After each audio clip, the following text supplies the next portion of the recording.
A waitress spoke Chinese near a Millionaire. The next day, she was suddenly fired. They told me my mother disappeared 20 years ago. They told me she stole money and ran.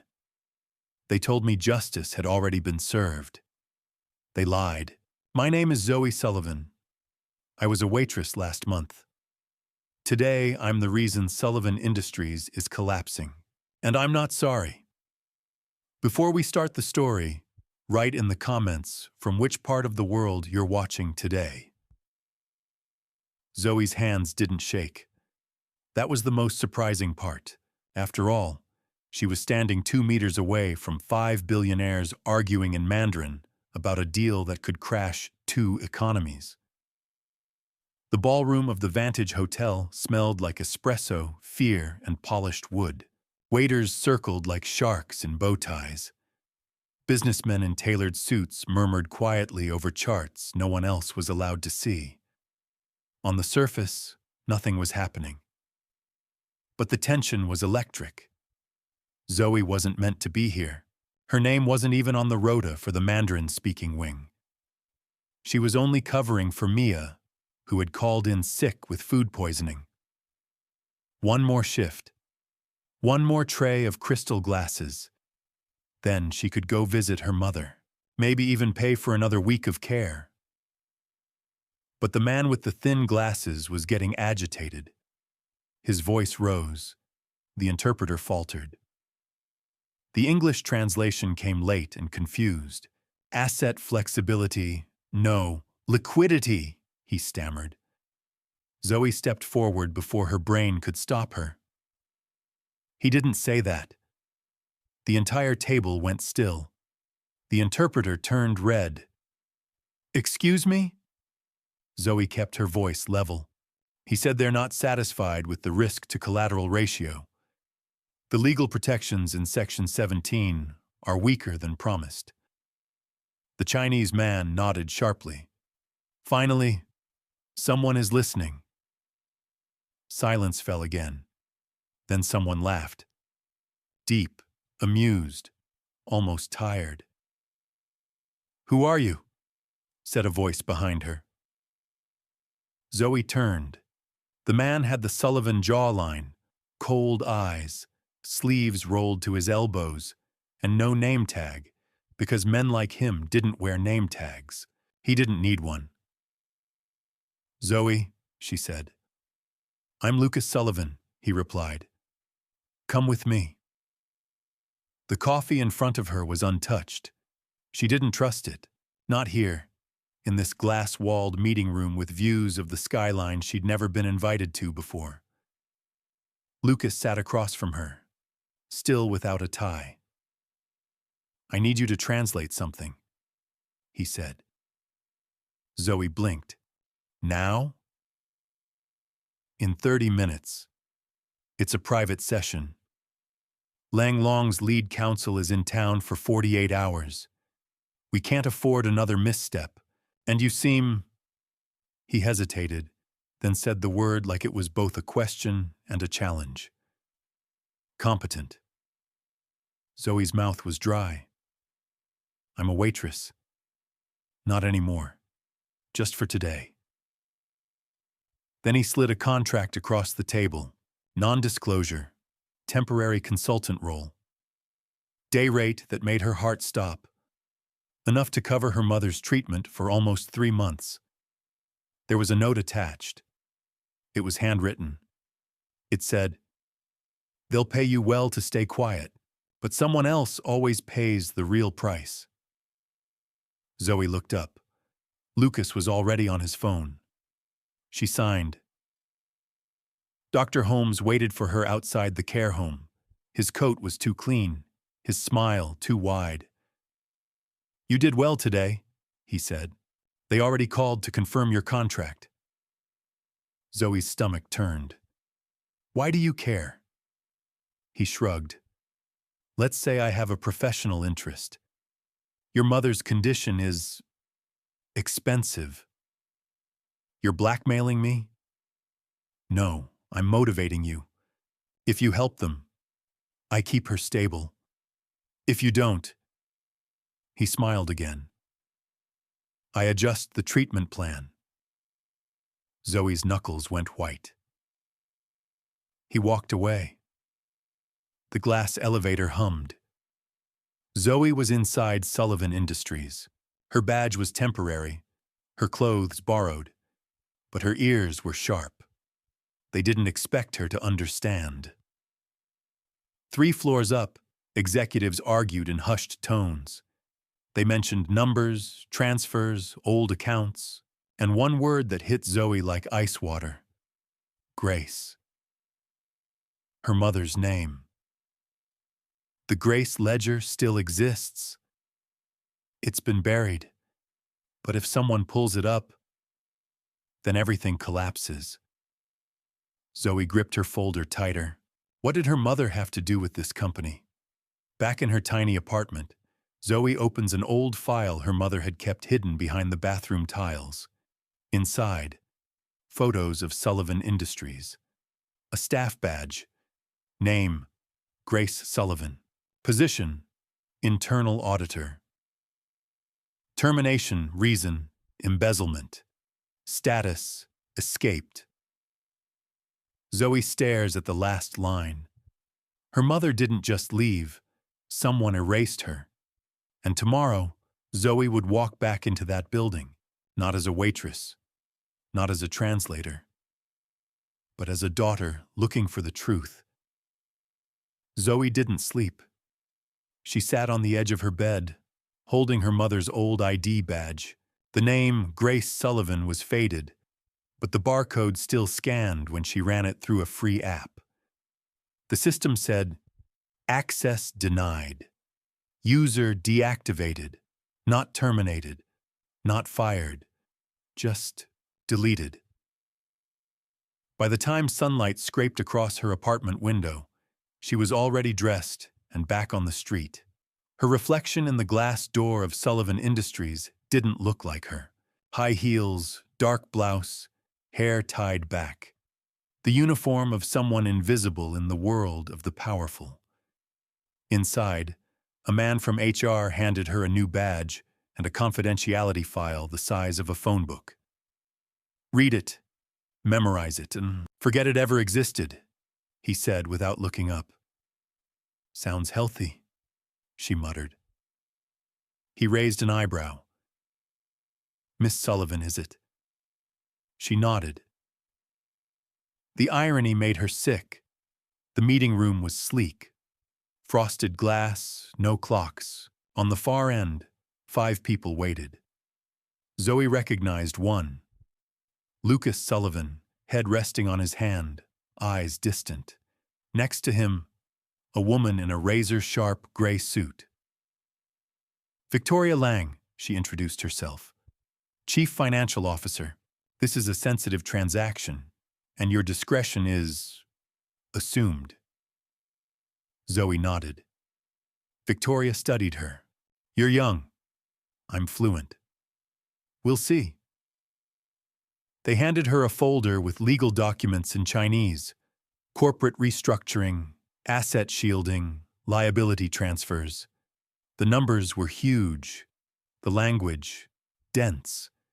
Zoe paused on one page. A line buried near the end. Beneficiary, Grace L. Proxy account, A91. X. Her throat tightened. She read on. Half the document was a maze of charities and health foundations. Something felt off. This wasn't business. This was hiding something. And her mother's name was at the center. A quiet voice caught her in the hallway. "Be careful with Victoria." Zoe turned. A man in a navy suit stood in front of the elevator. Brown eyes, unshaved, looked like he hadn't slept in a week. "I'm Derek," he said. "Lucas's brother. I work in compliance. Or I used to, before that became a fake department." Zoe narrowed her eyes. "Why warn me?" "Because you look like you still believe the rules matter." "They do." "That's cute." He pressed the elevator button. Then, ask Lucas why your mother's name is still in the finance system. The doors closed before she could speak. Dr. Holmes met her at the gates. The air was cold. The building behind him glowed faintly through the fog. "You're doing well?" he said. "The company likes you." Zoe didn't answer. He handed her a medical folder. "Your mother had a seizure last night. We stabilized her. But the medication is exclusive, expensive, you understand." Zoe clenched her fists. "If you hurt her, please," he said gently. "I'm trying to keep her alive. So are you. Help them, Zoe. Be useful." He walked away. Inside, Zoe sat next to her mother's bed for a long time. Grace didn't wake. Electrodes trailed from her arms. The room smelled like bleach and forgetting. She whispered, "What did they do to you?" Zoe sat alone in an archive room. She'd asked to check a language discrepancy in old finance records. No one questioned her. They didn't think she mattered. What she found was worse than she imagined. An entire set of accounts, labeled foundation transfers, used shell nonprofits. The same accounts repeated again and again, and one ledger appeared under a different name every quarter, but always with the same ID. Grace L., always Grace. Zoe printed nothing. She took photos with her old phone, hidden under her scarf. She had proof, not just of fraud, of a frame-up. Zoe walked into Lucas's office uninvited. He looked up, annoyed. "You can't. What happened to my mother?" The room went quiet. "You knew. You knew she worked here." He stood. "Zoe, this isn't..." "She was set up. There are accounts still using her name. You framed her." "I didn't." "But you knew." Lucas looked exhausted. "I found out 2 years ago. My father started it. Victoria buried the rest. I tried to shut the accounts down." "Why didn't you say anything?" "Because I wasn't ready to burn the whole thing down." Zoe's voice was ice. "I am." She turned and walked out, phone heavy in her pocket. Behind her, Lucas didn't call after her. He just sat down and put his face in his hands. They say memory is a choice. But Zoe had never chosen to forget. It was chosen for her. Now, 24 hours after storming out of Lucas Sullivan's office, she was sitting inside a data center under Sullivan Industries, a sub-level. No windows, no cameras. She only got down here because her access badge still worked, which meant someone upstairs either wasn't paying attention or wanted her here. The file room wasn't digital. Not entirely. Some secrets were still kept on paper, inside locked cabinets. She stood in front of a thick drawer labeled Personnel Archives Terminated and pulled. There, under 100 other names, was her mother's file. Grace Sullivan, auditor. Date of hire, 2 decades ago. Date of termination, 8 days before she disappeared. Charges, internal embezzlement, breach of confidentiality. Outcome, case dropped. Reason, no longer an interest of the company. It was a cover-up. The language was clean, almost bored, like nothing had ever happened. But inside the folder was one more thing. A photo. Taken from a hallway camera. A woman, Grace, being escorted by 2 security guards. Her face pale, her arms held. She wasn't walking, she was being taken. Zoe stared at the timestamp. The date was 2 days after her official escape. They lied. They'd taken her. The file slipped from Zoe's fingers. Then a voice behind her said quietly, "I was hoping you'd find that." The man stepped forward, short, older, clean-cut, a security badge, but no name. "You knew her," Zoe said. "I worked here when she did." "Why are you helping me?" He took something from his coat pocket and slid it toward her, a USB drive. "I kept a copy of her access logs. I thought someday someone might ask the right questions." Zoe hesitated. "Why now?" "Because people like Victoria don't stop until the entire system forgets your mother ever existed. But you haven't forgotten." He turned to go, then paused. "You're more like her than you realize. That's not a compliment. It's a warning." Then he disappeared into the dark.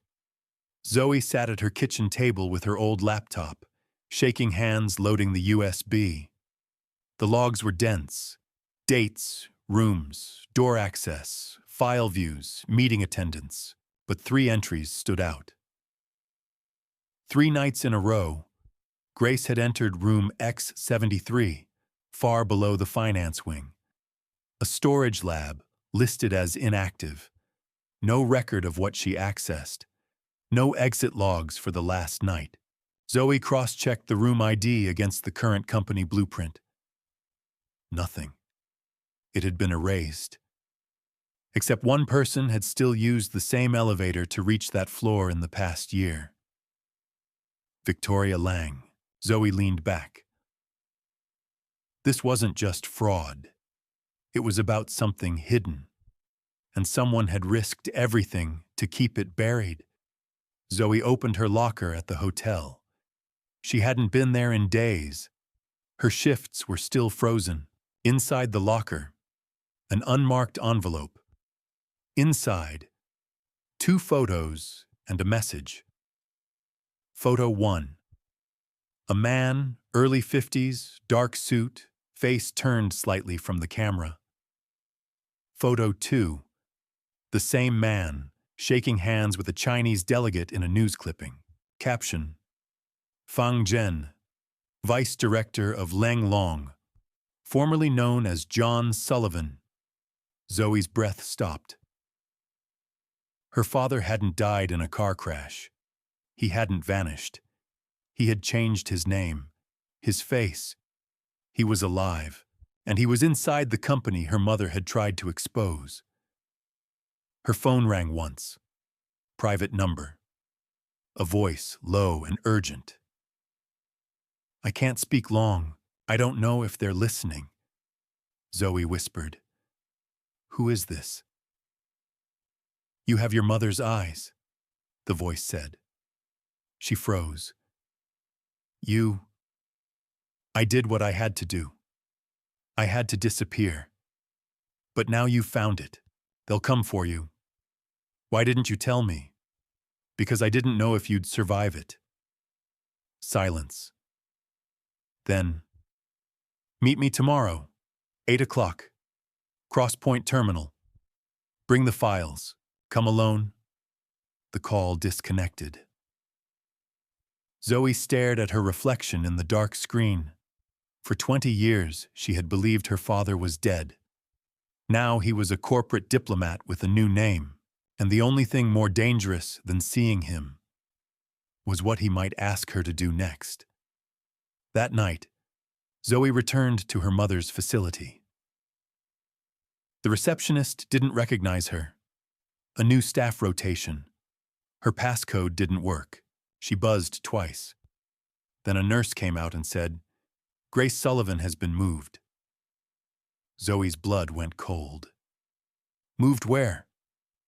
The nurse checked the tablet. "Transferred to Unit 9. Psychiatric long-term wing. Doctor's orders." Zoe pushed past her. Down the hall, around the corner, through 2 locked doors. Unit 9 was colder, the walls a different color. No windows. Her mother's bed was there.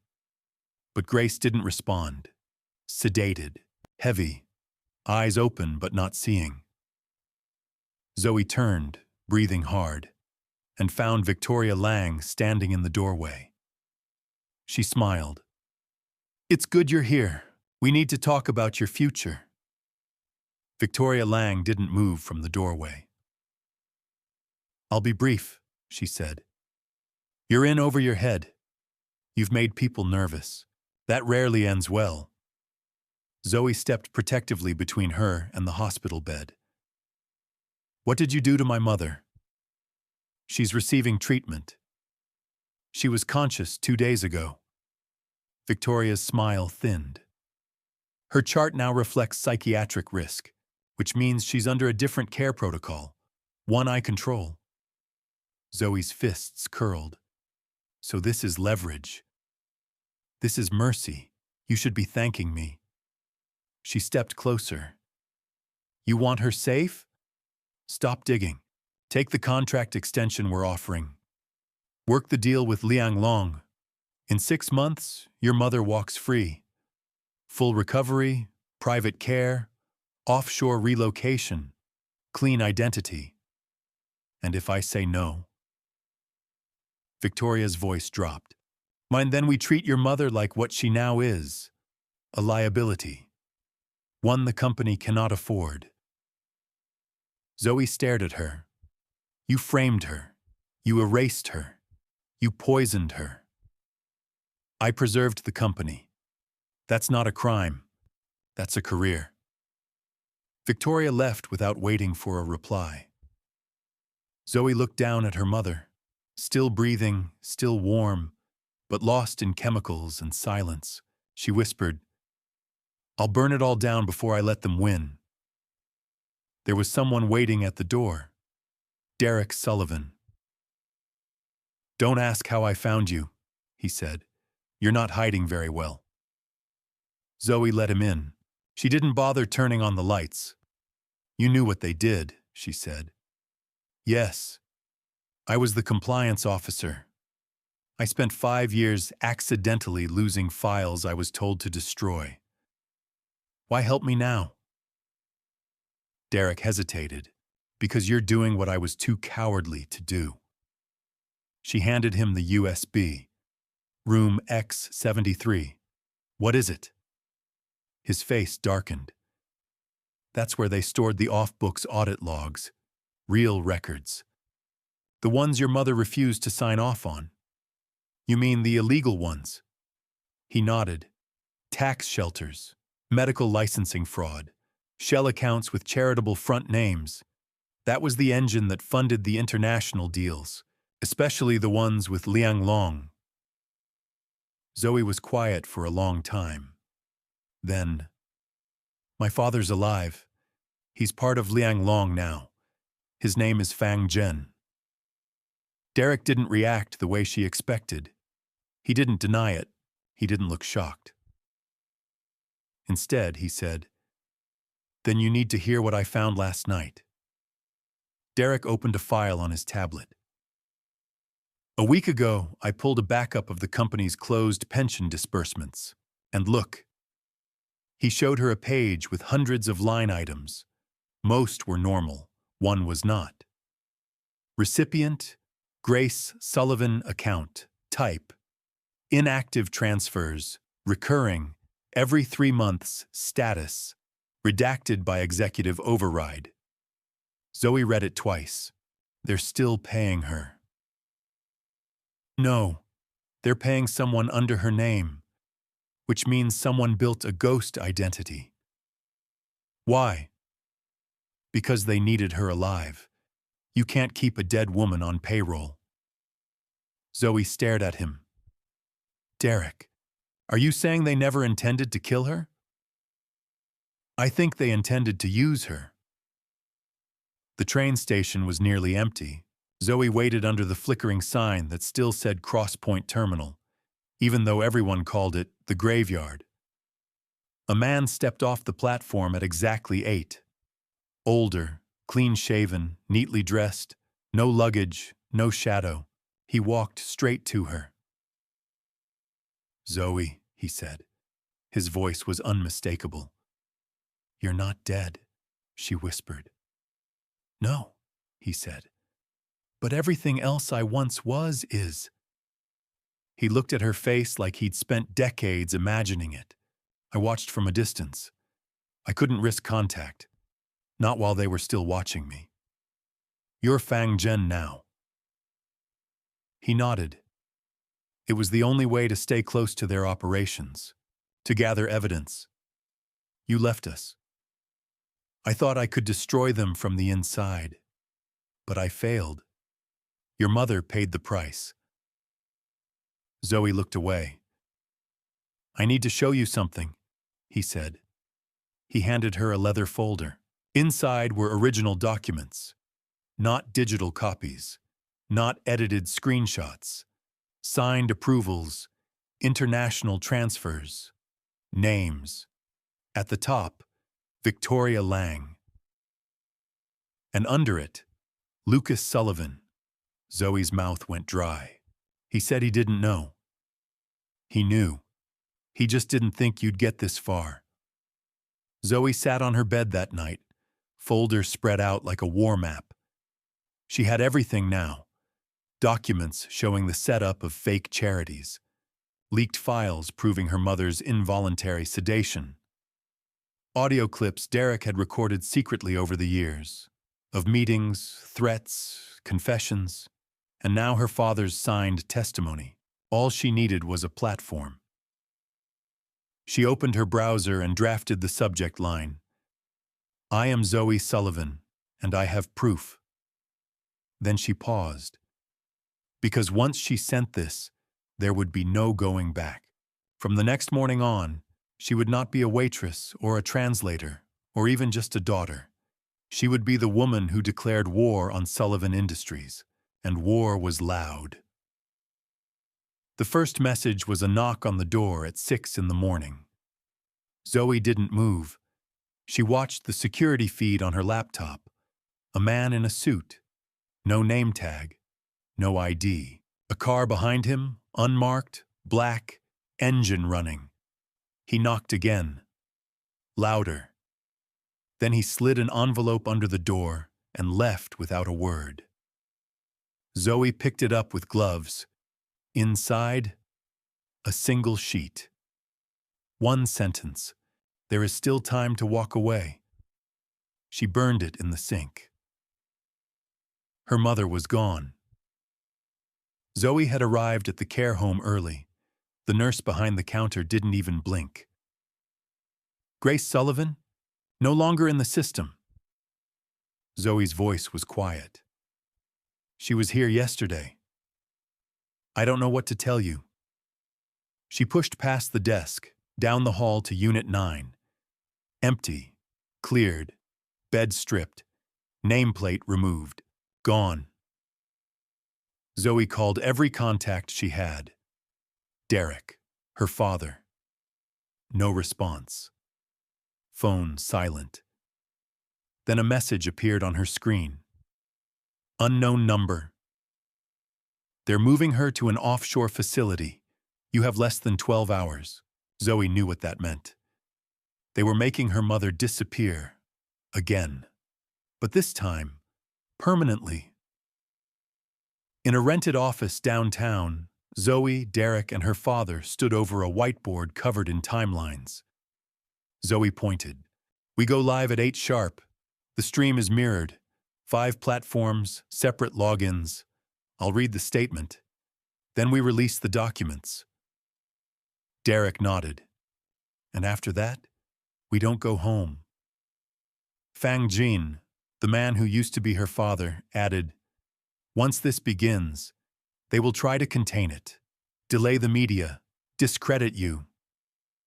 Zoe was already one step ahead. That's why we gave the archives to 2 independent journalists yesterday. If anything happens to us, they go public without us. Her father smiled for the first time. You're dangerous. No, Zoe said. I'm just done being afraid. Zoe received a call. It was Victoria. Her voice was calm, measured. You don't have to do this. Zoe didn't respond. Victoria tried again. Your mother's not in danger anymore. We've made arrangements. She's being transferred to a peaceful place. Safe. Clean. You'll never have to worry about her again. Zoe's voice was cold. Because she'll never wake up again? That's not fair. You're right. None of this is. Victoria paused.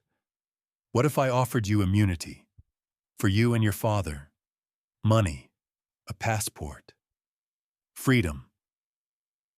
Zoe laughed once. You still don't get it. This isn't about what I want. This is about what they did.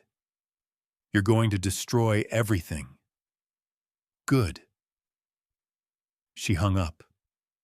Minutes before the broadcast, Zoe received a message from an old staffer at the care home. They're moving her through Northfield Airstrip, medical transport, private jet. She leaves in 20 minutes. Zoe didn't wait. She and Derek drove like fugitives, out past the city, past the factories, to a dirt airfield no one used anymore. At the gate, one van, two men loading a stretcher. Zoe ran. Her mother was on the gurney, sedated but breathing. One of the men turned and froze when he saw Zoe. Then Lucas appeared. He wasn't in a suit. He wasn't smiling, just standing there in the middle of the runway. This is how it ends? He asked quietly. Zoe didn't slow. No, this is how it begins. You could destroy everything we built. She stopped in front of him. This wasn't built, it was stolen. He looked at her for a long time, then stepped aside. Zoe climbed into the van and pulled her mother's hand into hers. Derek climbed into the front seat. Behind them, the plane never took off. Zoe stood in front of the camera. No makeup, no lighting, no edits, just truth. My name is Zoe Sullivan. I was born into silence. My mother, Grace Sullivan, worked for this company. She discovered fraud, corruption, and the theft of billions from medical foundations. Her voice didn't shake. They erased her. They sedated her. They tried to erase me. She held up the folder. I have the records. I have the accounts. I have the names. And now, so do you. She looked directly into the lens. This isn't revenge. This is resistance. Zoe walked with her mother in a garden. Grace was recovering, slow, fragile, but alive. Awake, smiling some days. Derek sat nearby, talking to a reporter. Her father had gone underground again, but this time, with her permission. Zoe looked at the horizon. Not clean, not peaceful, but real. You won, Grace whispered. Zoe shook her head.